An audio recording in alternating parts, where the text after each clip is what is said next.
necesario que insistir en algunos aspectos extraordinariamente bien expuestos por los compañeros que intervinieron en la tarde de hoy, específicamente o muy especialmente a las dos últimas intervenciones de José Simón Calzadilla y de Enrique Martí. Porque además de las razones de forma y de fondo que ameritaban, que exigían el debate de esta tarde y el proyecto de acuerdo que en unos momentos vamos a votar, era una oportunidad extraordinaria para precisar algunos aspectos que en la opinión pública han venido siendo objeto de debates y de controversia, algunas de ellas muy amplias. Aparte de eso se refirió el diputado Enrique Martí. Sin hacer un recuento demasiado extenso de los hechos como ocurrieron hace algunos días, todos recordamos que el 25 de octubre nuestro próximo, en beneficio de iniciar un proceso de diálogo que, como todos sabemos, no ha dado los resultados que ojalá se hubieran producido, suspendimos o diferimos la consideración no del juicio político, porque el término se ha popularizado o se ha vulgarizado, sino el procedimiento para determinar la responsabilidad política del presidente. En el interín, y esta es una muestra más de la forma arpía, aviesa, desleal, truculenta que tiene el gobierno de intervenir, en el interín, ese pseudo procurador que está usurpando funciones para las cuales no ha sido constitucionalmente designado en propiedad, intentó una acción ante el bufete del gobierno para lograr una medida, no sé si cautelar o de cualquier otra naturaleza, lo mismo da, para impedir que esta Asamblea Nacional retomara la consideración del tema que hoy estamos hablando. Otra muestra más, pues, de que el gobierno pretende aventajarse de cualquier coyuntura para tratar de sacar provecho o de hacer, digamos que menos desesperada su patética situación. No me extraña la conducta de la bancada del gobierno. Yo no voy a decir que no entienden, es que no quieren entender. Y no quieren entender porque aceptar la argumentación demoledora, incontrovertible, que prolijamente se puede expresar durante horas para calificar al peor gobierno que hemos tenido en nuestra historia, ellos nunca lo van a aceptar porque vienen a hacer el papel simplemente de antaños de un gobierno que no debería estar donde está. Y por cierto, a cuyo desenlace le hemos buscado todas las salidas democráticas y constitucionales imaginables, e incluso propuesto que esas eventuales salidas democráticas sean consensuadas con el mismo gobierno. La bancada del partido que no se retira. Ojalá se hubieran quedado para oír alguna argumentación. Yo me detuve a escuchar la argumentación del diputado Pedro Cárcel. La no es la almendra del discurso del gobierno. Es un alegato verdaderamente surrealista, rocambolesco. Decir, considerar algo que contraviene, que choca contra lo que es la experiencia común, de que esta asamblea no puede sancionar al presidente porque el presidente no es funcionario público. Por Dios.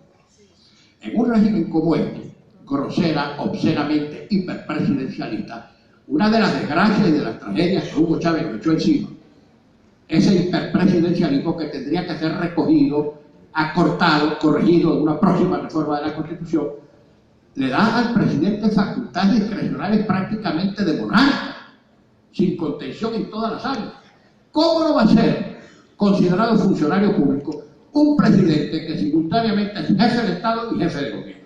Dirige la política económica, es comandante y jefe de la Fuerza Armada, dirige la política monetaria, concerta pactos, designa embajadores, en fin, maneja, bueno, es el comandante y jefe de la Fuerza Armada, maneja todas las áreas que tienen que ver con la vida pública del país. Y no es funcionario público, por Dios, no es funcionario público.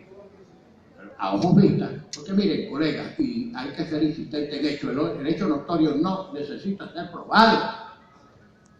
El hecho notorio es aquel que es evidente, se comprueba por sí mismo, que el sol alumbra, que la candela quema, que el agua moja. Son hechos que no necesitan ser comprobados, que el presidente de la República es un funcionario público. Caramba, no necesitan ser comprobados. Eso lo sabe hasta el más lerdo de los individuos. Ese funcionario público de hiperpresidencialismo por añadidura, de acuerdo con la Constitución y de acuerdo con jurisprudencia sentada por el Tribunal Supremo de Justicia, puede ser perfectamente declarado incluso en responsabilidad política. El 222 dice lo siguiente: la Asamblea Nacional podrá ejercer su función de control mediante los siguientes mecanismos, etcétera, etcétera, etcétera. Mencionaba yo. En ejercicio del control parlamentario podrá declarar la responsabilidad política de los funcionarios públicos o funcionarias públicas y solicitar al Poder Ciudadano que intente las acciones a que haya lugar para hacer efectiva tal responsabilidad. Eso es lo que proponemos exactamente en el acuerdo. Lo que dice Tomé. ¿Por qué la responsabilidad política? Porque la responsabilidad administrativa y civil la fijan, y la penal la fijan por una parte los tribunales y por otra parte la Contraloría General de la República. Entonces, la política es la que nos corresponde a nosotros. Pero por añadidura, fíjense esta sentencia de fecha 22 de junio del año 2002, que dice lo siguiente, con ponencia del magistrado Antonio José García. Es mucho más precisa incluso porque desarrolla y explicita el 222 constitucional. Dice así, en la narrativa: en primer lugar, la responsabilidad política es imputable solo a las máximas autoridades del Poder Ejecutivo, que son las personas que ocupan cargos de dirección política. De esta manera, cuando el órgano que declara la responsabilidad es el órgano parlamentario nacional, Congreso y ahora Asamblea Nacional, solo pueden ser declarados responsables en lo político el presidente de la República y los ministros como órganos directos que son de aquel. Nadie, aparte de tales personas, puede incurrir en una responsabilidad de tal naturaleza. Concuerda exactamente la doctrina del Tribunal Supremo en Sala Constitucional con el artículo 222 constitucional. Es más, restringe la asignación de responsabilidad política no a cualquier funcionario público, sino al presidente y a los ministros. Bueno, yo no sé si los colegas del gobierno saben de esta jurisprudencia, habrá que explicar, así como también la intelección del 222 constitucional. ¿Qué es lo que quieren? Evadir la responsabilidad y más nada. Por cierto, que quiero decir algo. A veces en los debates uno oye la eventualidad de declaraciones de responsabilidad moral. La responsabilidad. Señores, las penas, las sanciones morales son penas infamantes y por tanto son inconstitucionales. No hablemos más nunca en esta Cámara de sanciones morales, de penas morales. Aquí las sanciones son políticas, administrativas, civiles y penales, pero nunca sanciones morales. Además, no vamos a considerar lo que es la moral, porque la moral es introspectiva, es incoercible, es individual, es autónoma y no es exigible de afuera. Y hay tanta moral como personas hay. En cambio, este texto es uno y único para todos los venezolanos. Y esta es una jurisprudencia. Es obligante para todos los venezolanos porque desarrolla el texto y el espíritu del constituyente. No nos quede la menor duda que el presidente de la República, Nicolás Maduro, puede ser declarado incurso en responsabilidad política por esta Cámara y el voto de la Procuraduría.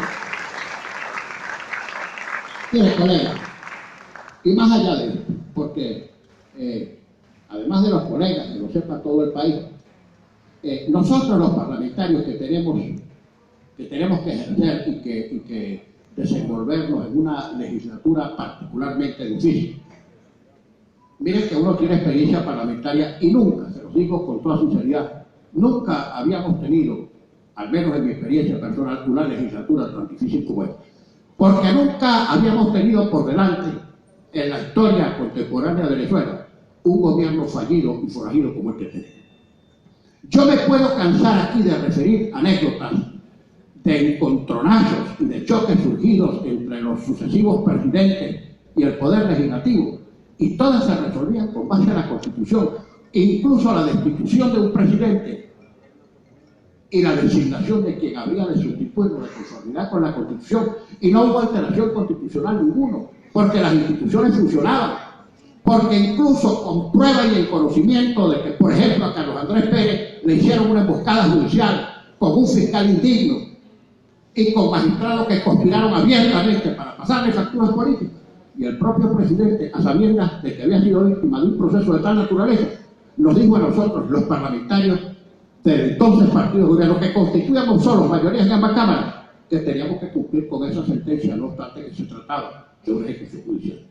Porque el presidente era demócrata, porque las instituciones funcionaban, porque se respetaba la Constitución, porque había equilibrio y balance de poderes. Pero ahora no. La situación que tenemos por delante, estimados colegas, es que tenemos por delante un gobierno que recurre y persevera en delitos inimaginables dentro y fuera del territorio nacional, pésimamente reputado mucho más allá de nuestra frontera, que ha convertido a nuestro país en el hazmerreír del mundo entero y que nos ha hecho víctimas a todos los venezolanos de la peor administración de la que tengamos memoria y conocimiento. ¿Qué hacer frente a esto? Es una fatalidad, claro que es una fatalidad. Las cifras que han leído los colegas sobre inflación, pulverización de la moneda, problemas con los alimentos, etcétera, porque sin proponérselo cada uno de los parlamentarios que intervino, se distribuyeron espontáneamente, intuitivamente los temas para tratar de abarcar todo el espectro que hace imputable al gobierno. Pero es que no es un empeño de dirigentes políticos que quieran satisfacer aspiraciones partidistas o personales para sacar a esta horda de malvivientes de la peor ralea del ejercicio del gobierno. No, es que cuanto más permanezcan ahí, mucho peor va a ser cada día, cada instante, cada segundo la situación venezolana. Y la tragedia venezolana es de carne y hueso, es gente, niños, niñas, gentes de toda edad, que vieron cómo se destruyó su poder adquisitivo, el trabajo, sus esperanzas, su vida, su tranquilidad. De eso se trata. Y cuando nos empeñamos en cambiar esta tragedia, no es el empeño de políticos que quieran sustituir a otros que están allí, sino que lo que estamos tratando es de que el país no se acabe. Día que pase, las cosas van a empeorar. Claro, si uno se atiene a ese rebuzno sofístico del presidente, de que a la gente no le interesan las elecciones, que a la gente lo que le interesa es comer, por Dios. Por supuesto que al hombre le interesó primero que comer que discutir o comer que votar. Pero ocurre que ese nerd cree que Venezuela es imbécil para no darse cuenta que mientras él esté ahí es necesario votar para poder comer. Porque Venezuela no come porque él está allí. Y Venezuela no vive porque él está allí. Y Venezuela no progresa porque esos delincuentes están acabando con el país.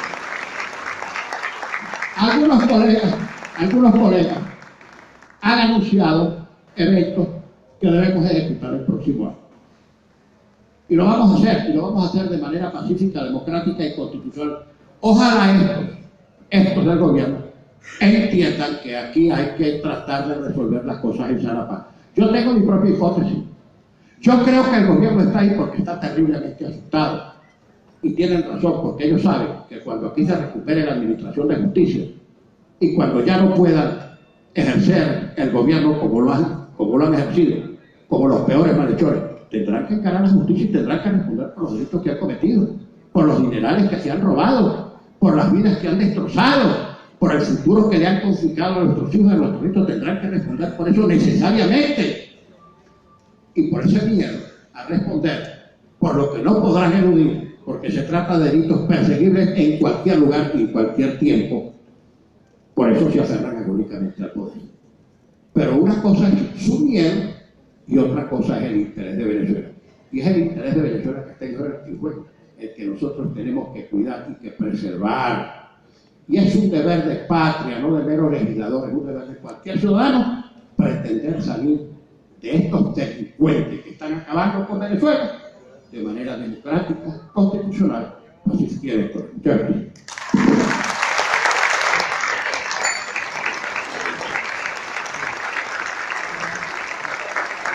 Señor secretario, sirva a dar lectura al proyecto de acuerdo que ha sido presentado por el